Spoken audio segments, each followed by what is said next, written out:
Huwag po tayong magdepende sa hyping. Nung lumabas si Rab Shlomo Yehuda, aka ang Yanuka o Dayanuka, noong 2022, I think it was September. Kaya the same nung ako'y nag-start nag-vlog ng mga ganito, masyado yung hype dun sa rapture. Baka raw papataas na tayo anytime. Yung mga red hyper, niyahanda na. Third temple especially, alam naman po natin yan. Yan ang magiging palatandaan na talagang malapit na nga po ang rapture.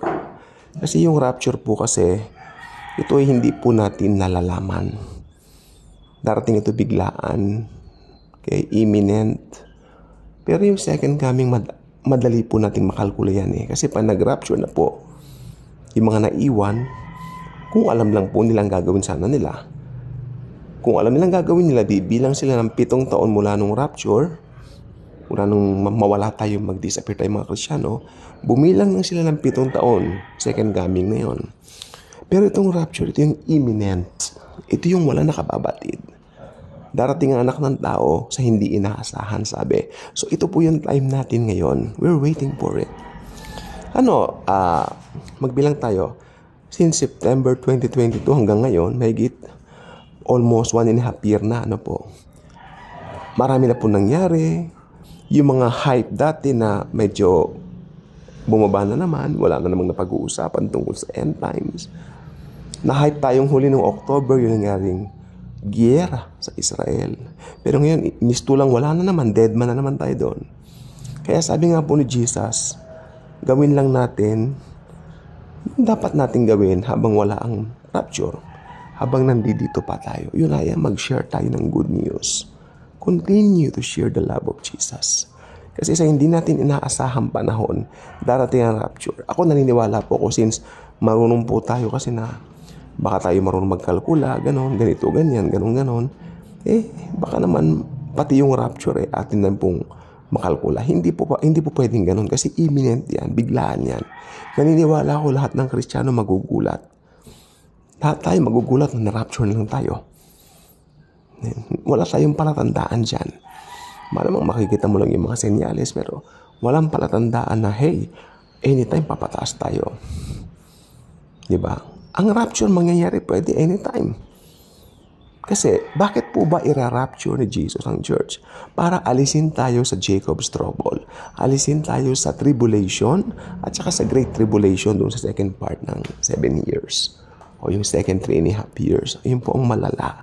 Pugutan ng ulo yan sa mga maiiwan para maging testimony nila kay Jesus. They have to be beheaded para mapatunayan ang love nila kay Jesus. Mahirap pong mabuhay sa tribulation at saka lalo na sa great tribulation.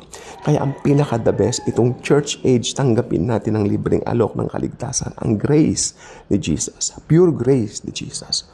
Ito yung wala kang ginawa, naniwala ka lang, period. Thank you, Jesus. Save ako. Okay? Walang works, sabi ng Ephesians, walang works na pwede mong i-involve para i-boast mo na, mabait naman ako, nagre-rehilyon ako, ganito ganito, hindi. It's not about that. Lahat, it's all about the Lord Himself, the Lord Jesus Christ Himself. Kaya ang rapture, imminent.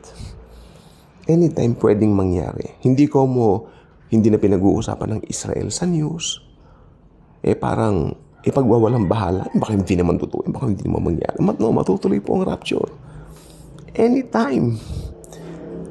Sabi nga po ng Bible, sa oras na hindi inaasahan, biglang darating ang anak ng tao para dagitin ang mga naglagak na ng tiwala sa Kanya. At tayo po yun. Kaya asahan natin, anytime, maybe mamayang gabi na, rapture na. Kaya kung hindi ka pa subscriber sa channel na ito, I invite you to do so. Click the notification bell, share this video, share the wonderful love of the Savior, the Lord Jesus Christ.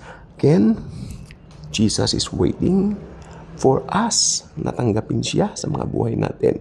At nang sa ganon, magkaroon tayo ng benefit, biggest benefit, na maka-include at makasama sa rapture. Na sinabi ko po, imminent, anytime mangyayari na.